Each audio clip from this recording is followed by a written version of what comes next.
Why are you here? Don't tell me a high school graduate. And poor person is trying to get treated by a doctor? My ex-husband chuckled to himself as if he found his own words amusing. Unmoved by his disdainful behavior, I remained calm. It's none of your business. What a cold woman you are. Just so you know, even at a university hospital, there's no cure for being a high school graduate or poor. Unable to find humor in his poor joke, I didn't laugh. Just then, I noticed a nurse rushing towards us. She waved her hand when she saw us. It's an emergency. We have a patient in critical condition, unconscious. Please come immediately. My name is Mandy. I'm the eldest of 4 siblings and lost my father when I was in elementary school. After his death, my mother raised us alone. But the debt he left made it difficult for her, despite her hard work. I was forced to work at a local factory to help support my family. I wanted my younger siblings to follow their desired paths without financial hardship. So I worked relentlessly. The turning point came when I was 18. After being invited to dinner several times by a supervisor, Stees, from my department, he proposed a relationship. And I also had a favorable impression of him. Our relationship progressed smoothly, and on my 20th birthday, I accepted his marriage proposal. I had told Steve about my educational background from the beginning of our relationship.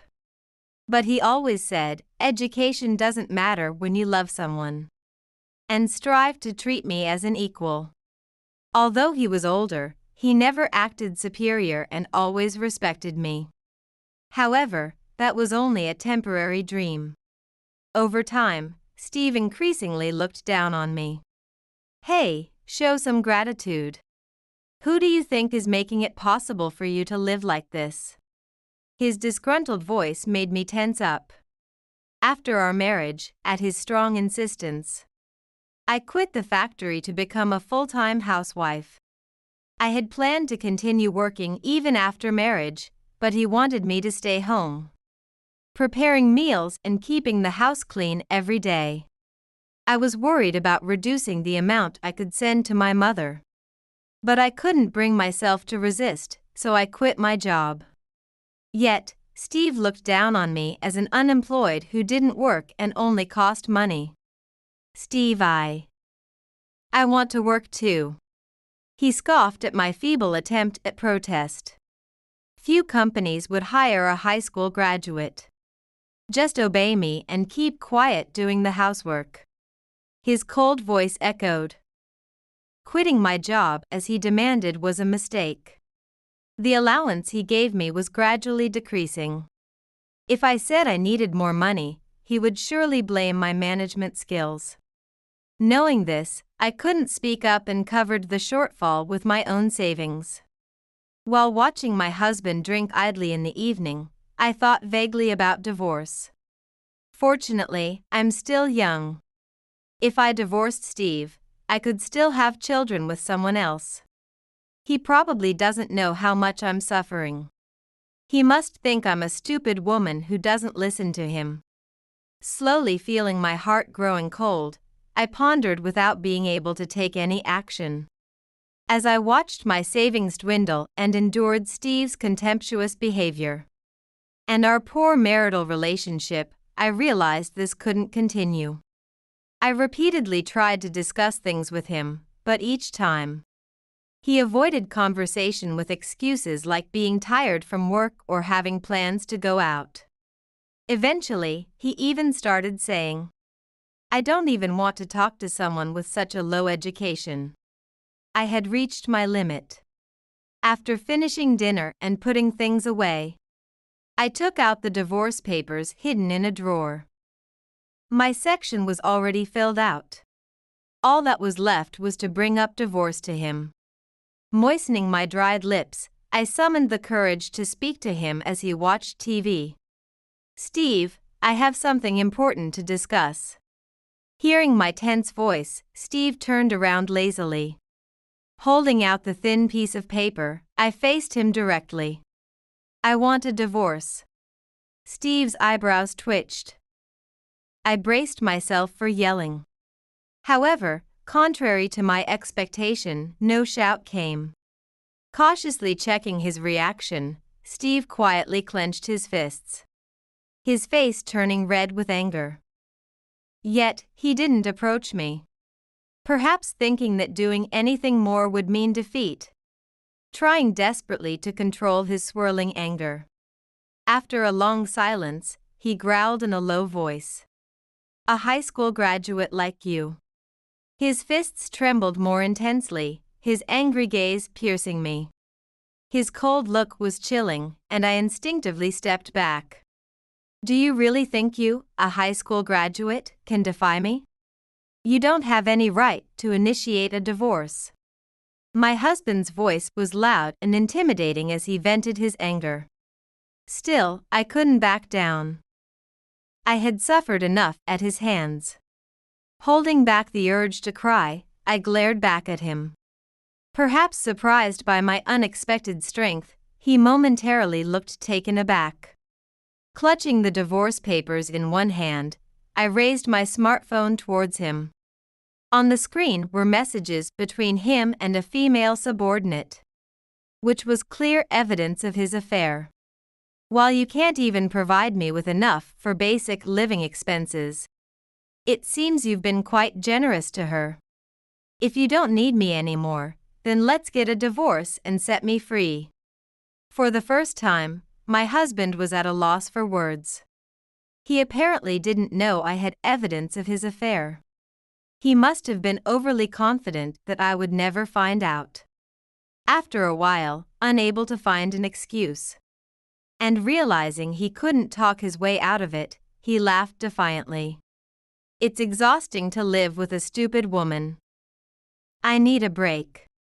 Without any remorse, he admitted to the affair and turned his back on me as if the conversation was over. I felt a hollow ache in my chest, and I circled around to turn off the TV, bringing silence back to the living room.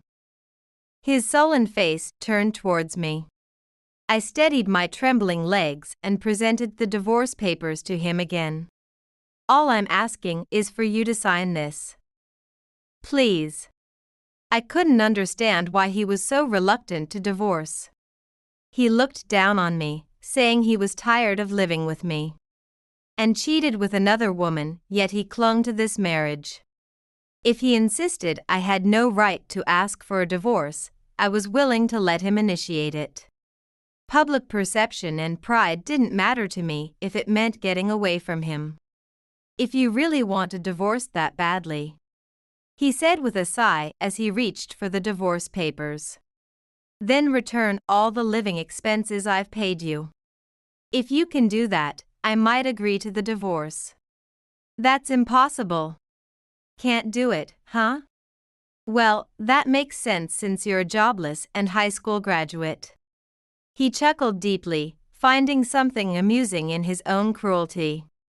Over the 3 years of our marriage, even by the lowest estimates, he had given me over $50,000 for living expenses.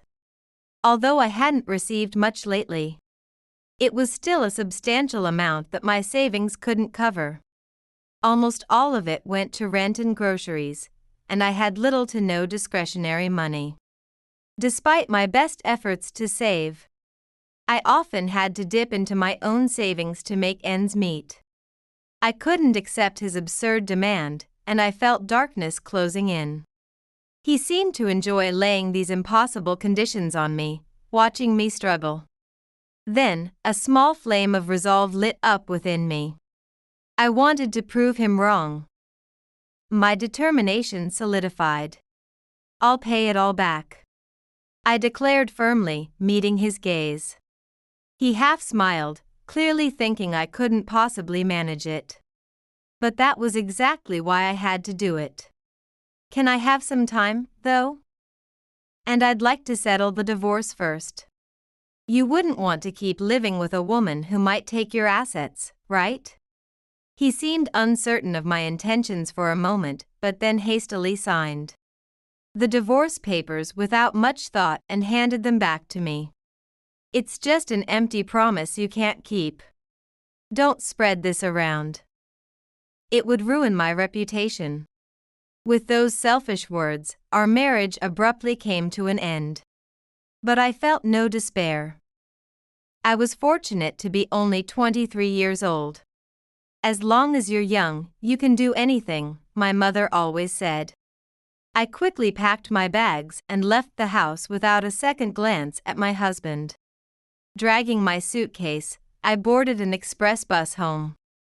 The next time I would see my husband, everything would be dramatically different. I reaffirmed my resolve as I watched the urban landscape flow by outside the window. 12 years later, I found myself standing bewildered in the lobby of a university hospital. It was my first visit, and the vast grounds had me completely lost. I tried to ask for directions, but every staff member seemed too busy to care about a lost visitor. I spun the map in my hands, trying to figure out where I was and where I needed to go. Could it be Mandy? Suddenly, a man's voice called my name from behind. I turned around, startled, to find a man who looked to be approaching middle age. I felt I had seen his face somewhere before but couldn't place it. "Excuse me, but who might you be?" As I asked apologetically, the man sighed deeply and looked down at me. "Oh, come on, does a high school graduate also have bad memories? It's unimaginable to forget someone you were married to." Hearing that, I took a hard look at the man's face. Memories slowly started coming back to me, particularly his condescending gaze. "Steve." Having been addressed by name, Steve settled into a chair in the lobby with a satisfied air. Prompted by him, I somewhat reluctantly took the seat next to him and observed his face again. His hair had thinned, and his face had aged significantly. Most notably, the trim figure he once had was now flabby and his belly protruded. 12 years had indeed changed him. "You recognized me quite well, didn't you?" "Well, of course, your face hasn't changed at all, and you're still ugly." His casual insult didn't faze me. I was too weary to make a fuss about it. My lack of reaction seemed to disappoint him, and he scratched his head disinterestedly, letting an awkward silence hang between us. What did he want by speaking to me? Surely, he couldn't possibly remember the promise from 12 years ago. He adjusted his graying hair and then looked at me with a sly grin. "Why are you here?" "Don't tell me a high school graduate and poor person is trying to get treated by a doctor?" He laughed at his own joke. I remained unaffected by his demeaning behavior. "It's none of your business." What a cold woman. Just so you know, even university hospitals don't have a cure for being a high school graduate or poor. I couldn't muster a laugh at his poor joke. Just then, I noticed a nurse rushing toward us, waving her hand. "Mandy, we have an emergency. The patient is unconscious and in critical condition. Please come right away." I immediately stood up and took a lab coat from the nurse. Steve stared at me in disbelief. "Thank you for your support on your first day after transferring. There are no other doctors available right now." The nurse ushered me away quickly, leaving no time to pay any mind to Steve. I handed him the map I'd been holding, as I didn't have time to dispose of it properly. He watched me, eyes wide, unable to grasp the situation. As you see, I became a doctor. After dealing with the emergency, I was due to enter the consultation room. It was still before the official start of my shift. But wandering the hospital alone, I'd likely get lost again. I reviewed the medical chart and gasped when I saw who it was.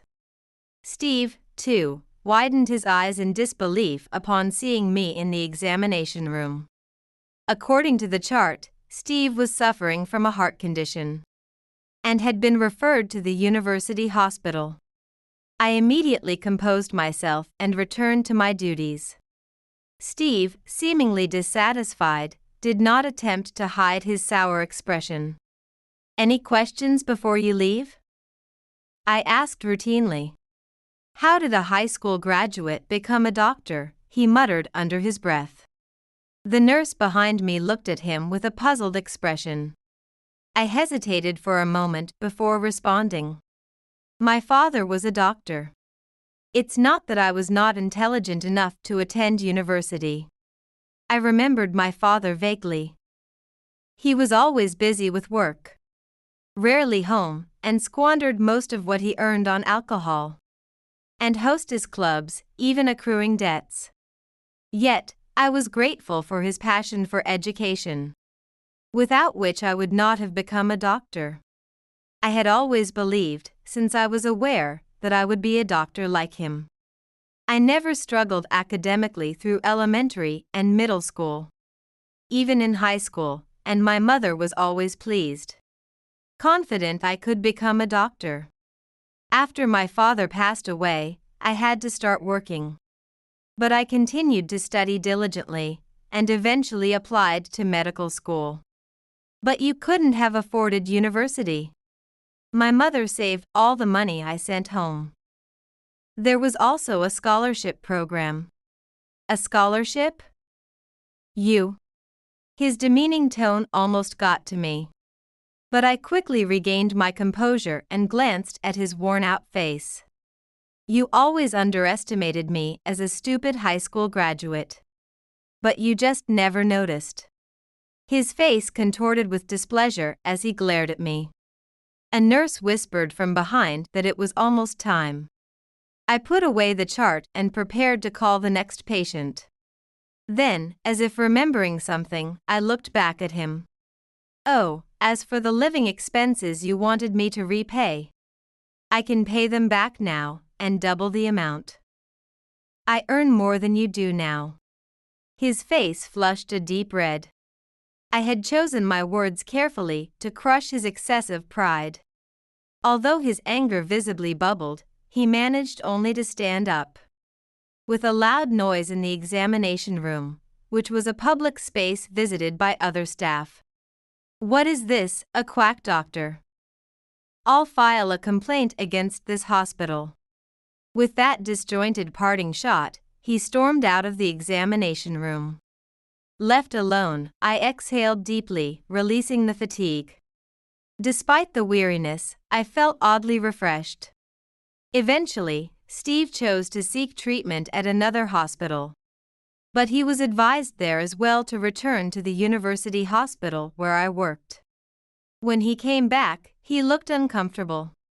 After our divorce, the woman he had an affair with had left him, and rumors of his infidelity had spread throughout his office. The affair and our divorce had become public, forcing him to resign. He had been abandoned by both women, damaging his pride, increasing his drinking and smoking, which had led to his heart condition. I felt a slight pity as he faced a major surgery. But considering how he had treated me during our marriage, I couldn't find it in me to forgive him. Of course, his treatment was a separate matter, and I carried out my duties professionally. We still see each other occasionally during his checkups. At one point, he even suggested we try again, but I politely declined. I have no intention of marrying anytime soon and am happily living with my family. It might sound strange for me to say, but as a doctor, my reputation is quite good, and I earn enough to support my mother and siblings. Amidst my busy but fulfilling days, I sometimes reflect on that fruitless marriage.